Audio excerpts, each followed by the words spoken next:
you really think it's possible a Russian missile shot this helicopter down? Naturally, because of this helicopter crash, no one's running to conspiracy theory here, but naturally that's on people's mind, because you know that Russia is set on doing everything they can to create chaos and to destroy Ukraine. The power went out, and all the soldiers turned on their flashlights on their phones and started to wave their phones in the air, and the band kept playing.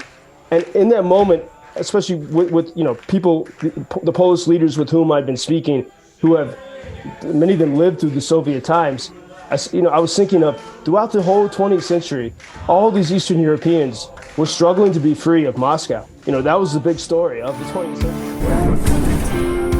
Let's go live to Ukraine and reporter Joseph Lindsley. Joe, we're hearing now that Ukraine has revised the number of dead in that helicopter crash down to 16. What are you hearing today?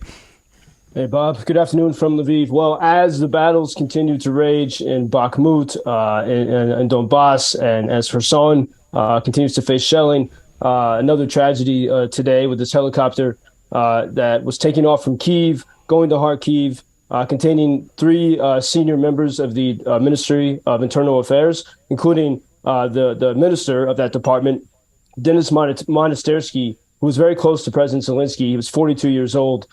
And, there's three different possibilities of what could have happened here.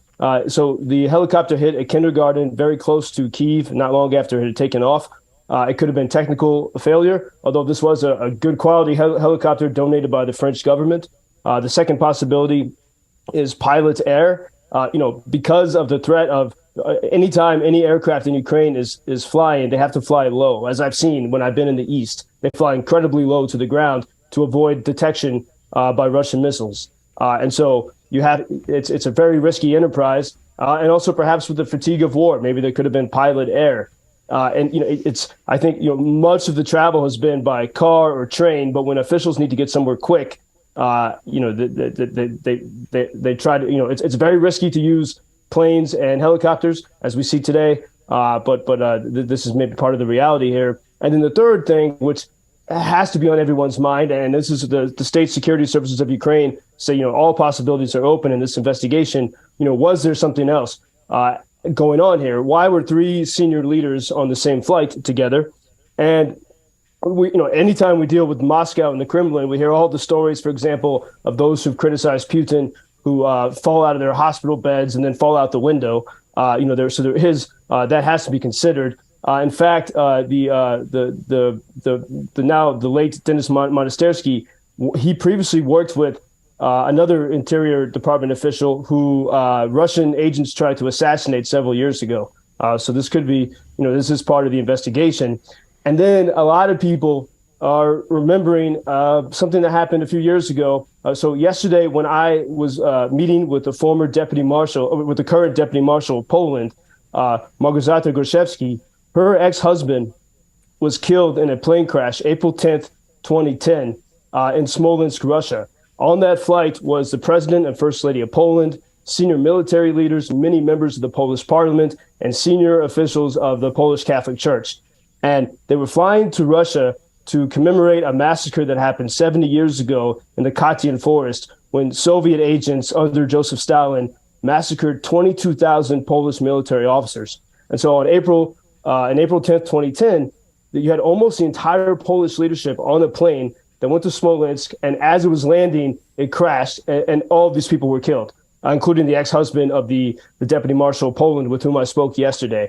And so naturally, because of this helicopter crash, no one's running to conspiracy theory here, but naturally that's on people's mind, because you can never trust the actions of the Kremlin, and that Russia is set on doing everything they can to create chaos and to destroy Ukraine. Joseph, do we know what the destination was for that helicopter?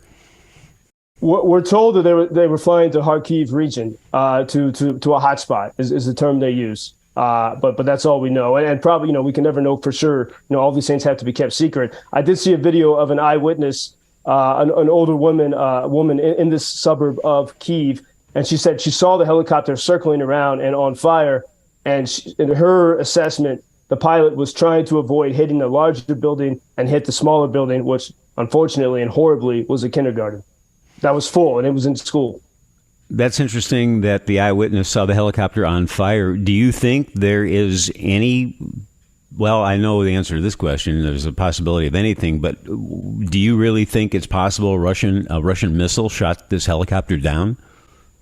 I don't think a missile would be possible, but if you look at what happened in that disaster in 2010, no one knows what happened. The Poles are not satisfied with the investigation, and any number of things could. I think the State Security Services of Ukraine has said, they're considering all of these options, including the possibility that there was some kind of sabotage. It's an old story of the way Russians operate, and so this is a possibility. Yesterday, when I was meeting with the Polish officials, we had a special concert for Ukrainian soldiers with a Polish band, and as I was sitting there, the power went out, and all the soldiers turned on their flashlights on their phones and started to wave their phones in the air, and the band kept playing, and in that moment, especially with people, the Polish leaders with whom I've been speaking, who have many of them lived through the Soviet times. I was thinking of throughout the whole 20th century, all these Eastern Europeans were struggling to be free of Moscow. That was the big story of the 20th century. And in that Katyn massacre, not only did the Soviets kill officers, but they killed the intelligentsia, they killed the creative people. And so as I watched those artists and musicians on the stage last night, and I watched Ukrainian soldiers singing along with the music, they sang a beautiful version of Silent Night.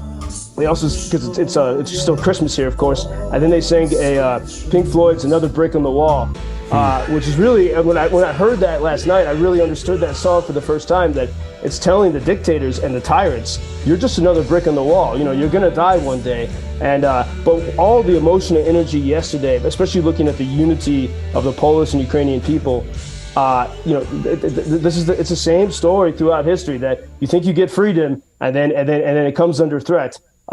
It's just a strange coincidence that today that this happens. And so that's why, yes, this disaster that happened in April 2010, where the entire Polish government died on Russian, the entire highest level of Polish government died on Russian soil. We can only wonder what actually happened today in Kyiv.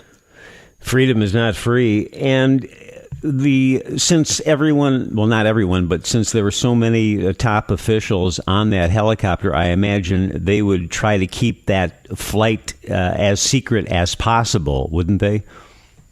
Absolutely. I mean, you very rarely hear aircraft in Ukraine. And when you do, for example, in the city of Dnipro, the city will send out alerts telling people don't panic, that's our aircraft. And I've only really seen aircraft when I've been in the East. So it is incredibly rare, and probably, it's probably a mission that they didn't want anyone to know about, but because of the disaster, everyone knows about it. It's quite a shock to everyone. And, and this is, you have the wariness of the war already, and then to have something like this. And I think the minister of the Interior was well beloved by so many people, but then the hardest thing, I think, for everyone is the fact that it was a kindergarten, because for so much of the war, school was not in session, or they would be in a bomb shelter. But there have been no air raid alarms all day today in Ukraine. Normally there might be something in Kyiv, and the kids would not have been in the classroom, but they were. And that really hurts everyone. And I think when you look at a lot of the European leaders, many of them are at Davos now, they're very smartly, the first thing they say is the only reason something like this happens is because it's the chaos of war. This is what happens when Russia decided to invade Ukraine. And this is another reason why, Russia needs to be stopped. Joseph Lindsley in Lviv. I hope we have something more positive to talk about tomorrow, Joe. Thank you, Bob. Be well.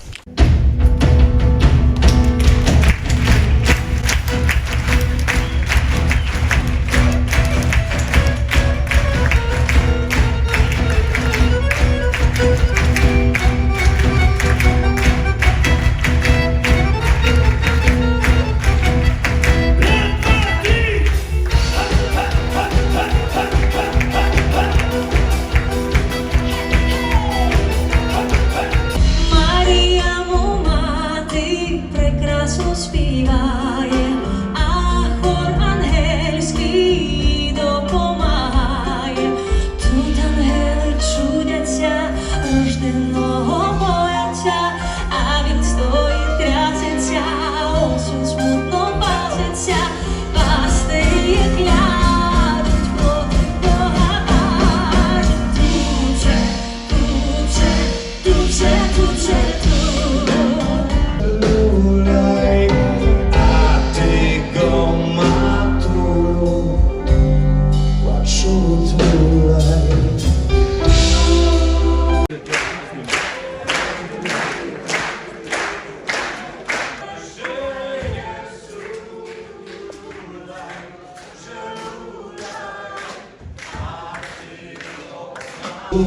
Utulaj, lulaj, że Jezu,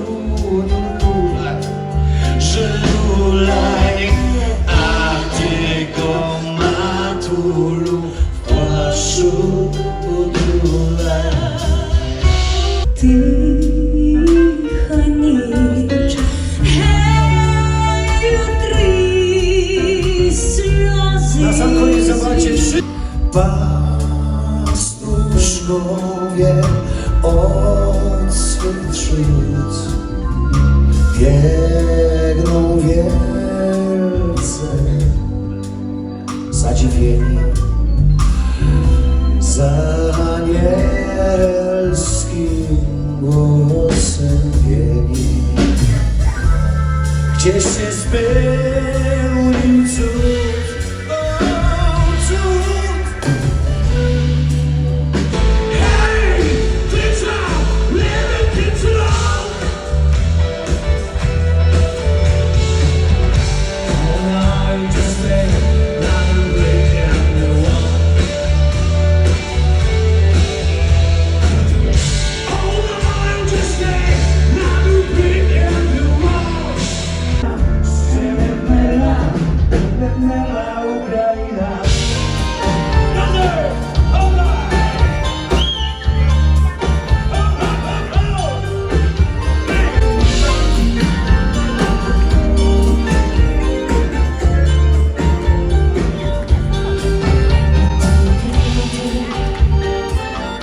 Покинуті ніде дорогу,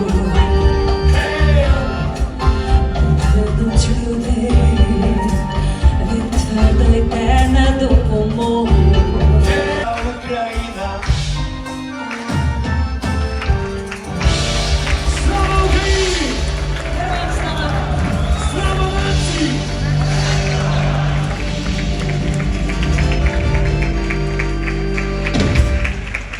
А teraz zastupiamy razem. Joseph Lindsley, world's most interesting man. This I find in my garden. It's piece from rocket. Help us to win in the war. Ukraine,